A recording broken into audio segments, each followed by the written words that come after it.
দিবারাত্র, right? So কবি নির্মল বসু যখন এই কথাগুলো লিখেছিলেন, এটা দৃঢ়ভাবে একজন মানুষ বিশ্বাস করেছিলেন, তার নাম স্যার ফজলে ইসলামের। He wanted to create an educational institution in Bangladesh that will meet the global requirements, that will be a global standard education institution, but in Bangladesh. And the way we portray this campus today in front of you through that video, you have realized already, right?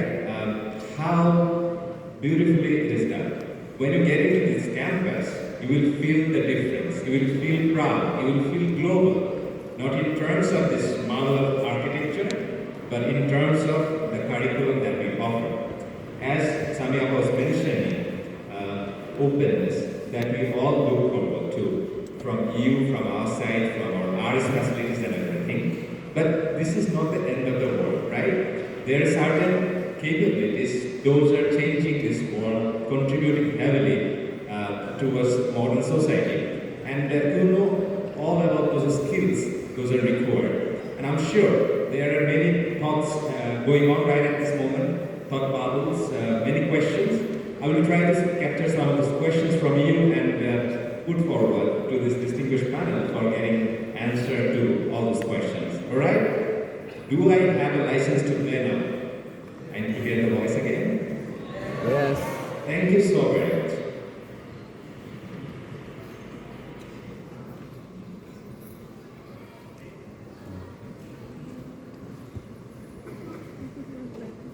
একটা eco হচ্ছে আমাদের ভাই সাউন্ডে, আমাদের প্যানেলিস্টদের শুনতে একটু কষ্ট হচ্ছে। Can you please fix this?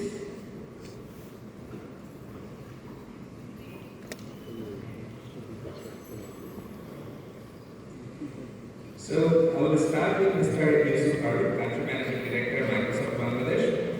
First of all, welcome to this panel today.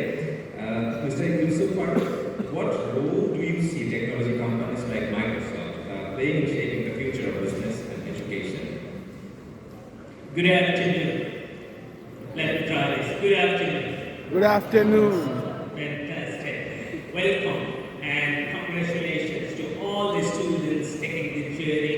And I'm sure, it's as a university is not about earning a degree, it's about setting a future, embracing the new challenges and opportunities.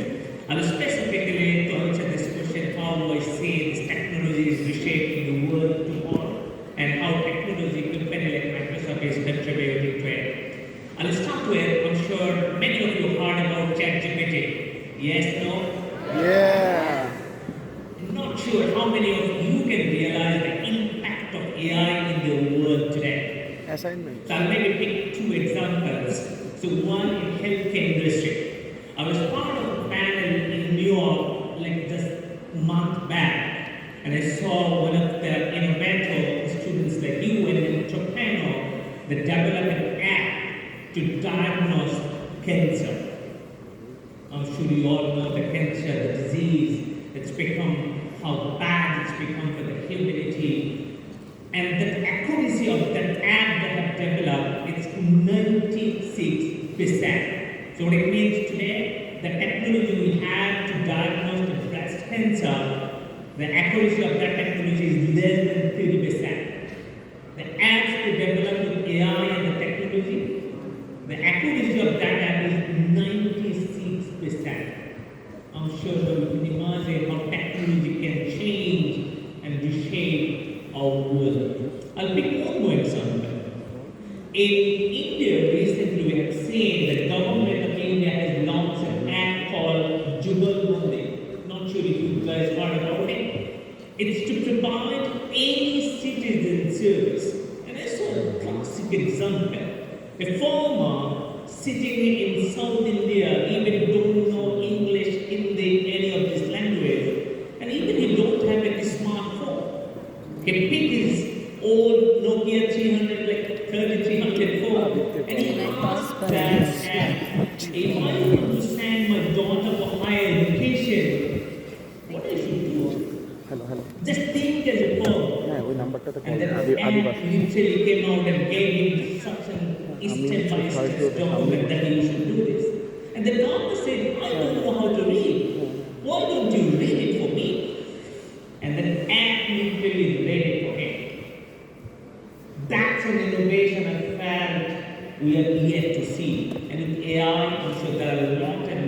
we're seeing, in the world, just to reshape our future better. Now, particularly with students, I think there are a lot more you can embrace with this AI or even with this technology. Number one, I will call out in Microsoft, we do have a number of programs. I'll call out one or two programs. One of the programs we call is Microsoft Learn. You can go ahead and register yourself, get access to all the computing lab, the curriculum, the mentorship, the guidance to it. You don't need to even spend the dollar, just go ahead, but it gave you the platform for you to learn. The second, again I'll give the example. The recently I was looking to hire a data science engineer in Bangladesh. And I can tell you it was hard to find who can really bring the entire data and bring and create all the use cases as business needs. And I got a candidate, someone who came from Silicon Valley for an interview. And this is, you really need to keep in mind it's one word.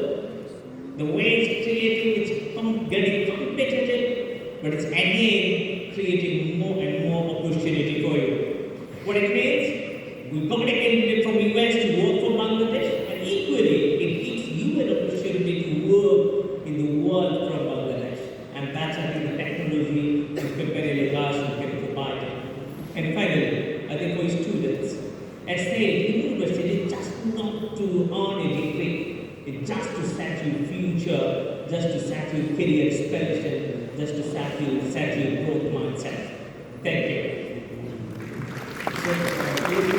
We talked about how the technology was evolving and how Microsoft can play a role there in shaping the future. But at the same time, I'm sure that provokes some kind of thoughts among the students. How are students going to prepare for themselves to take on this model? What would be the suggestion on this?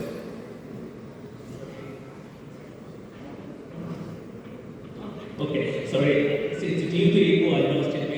Yeah, so again, right, in Microsoft there is a curriculum, even in BRAC University there is some students I met before, there is a program called Microsoft Student Ambassador. You can join that program and you become a global ambassador representing technology in many parts of the world. We have something called Immersive.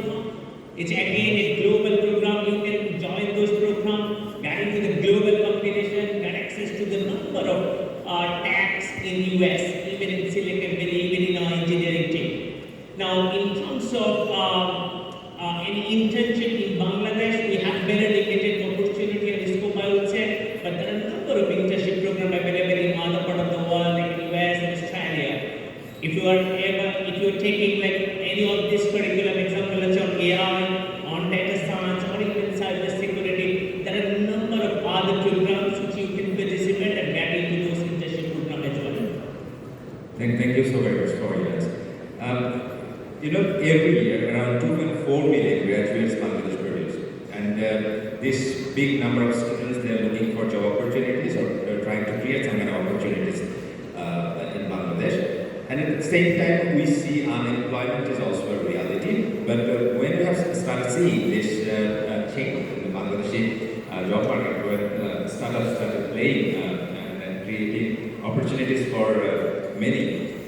So we are very lucky here to have Mr. Fahim Ahmed, the MD or the CEO of Pathao. I have a question to you. In the dynamic world of startups and entrepreneurship, what challenges and opportunities do you see for young graduates? They will be graduating very soon. What are the challenges and opportunities that you see? Thank you. So I really enjoyed the previous speaker, the Dean, when she talked about the importance of general education. So in terms of how you can prepare yourself for the professional sector, for entrepreneurship, for job opportunities, starts with three things.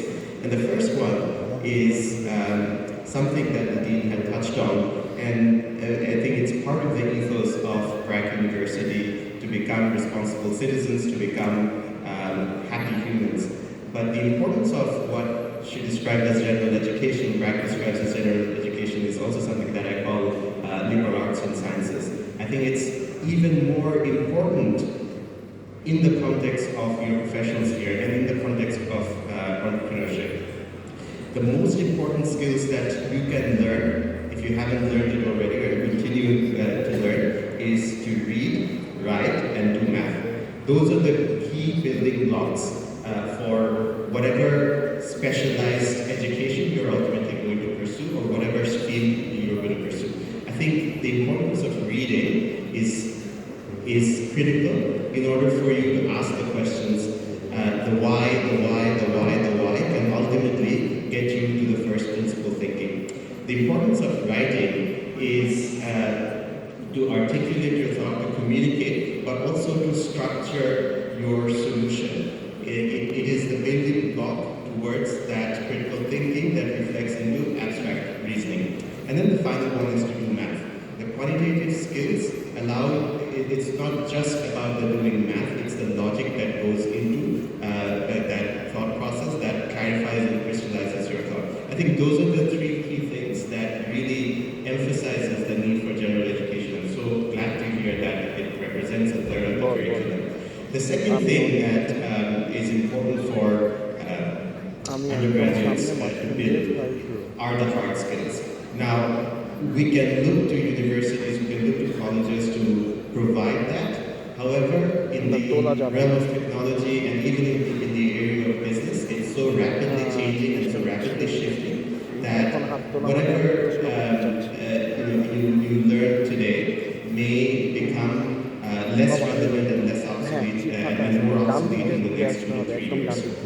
So today here we are talking about artificial intelligence. If we were sitting here a couple of years ago, we would have been talking about blockchain. A couple of years prior to that, we would have talked about AR and VR. So these things can change rapidly.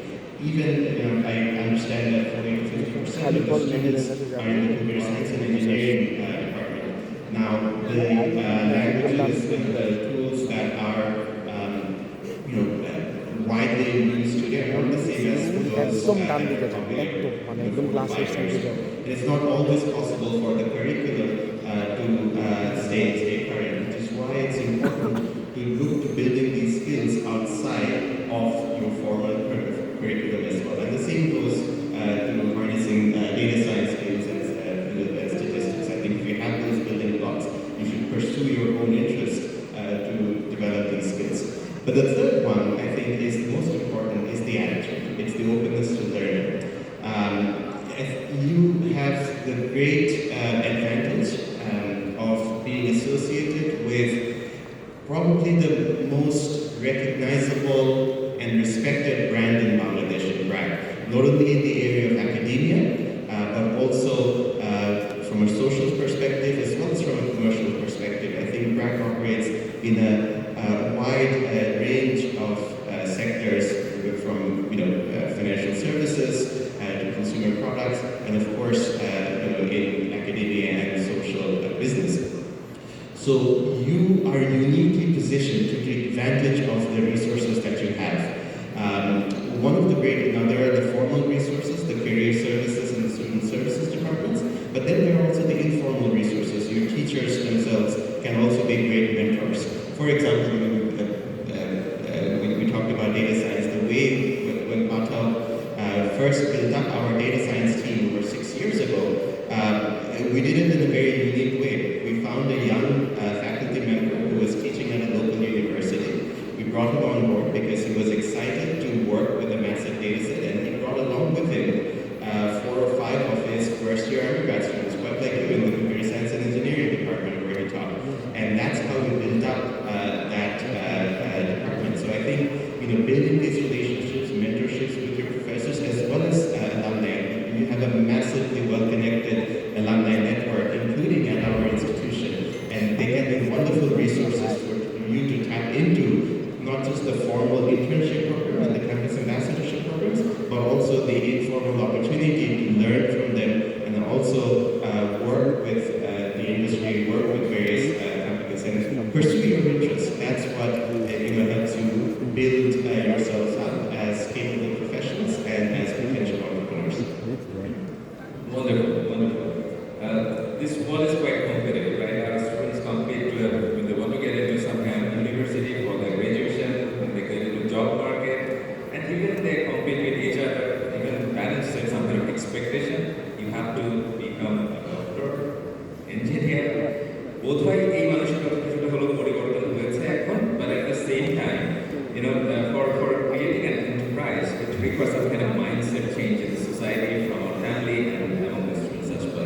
To develop this kind of mindset, what would be your suggestions to our students who will get into this world very soon? In a simple sentence, take risks. One of the things, there are several things that can be outsourced, right? Management can be outsourced, technical skills that can also be outsourced, but the ability to take risks is something that sets apart not only an entrepreneur and a successful entrepreneur, but also a successful professional. Now, that's easy to say. How do you take risks? You just gamble. In order to take a risk, you need to have a very clear-headed way to analyze and identify the opportunity. So you have to come up with a first principle of what is going to drive your success. And a proper, well-rounded university education can arm you with those tools. I think we have to also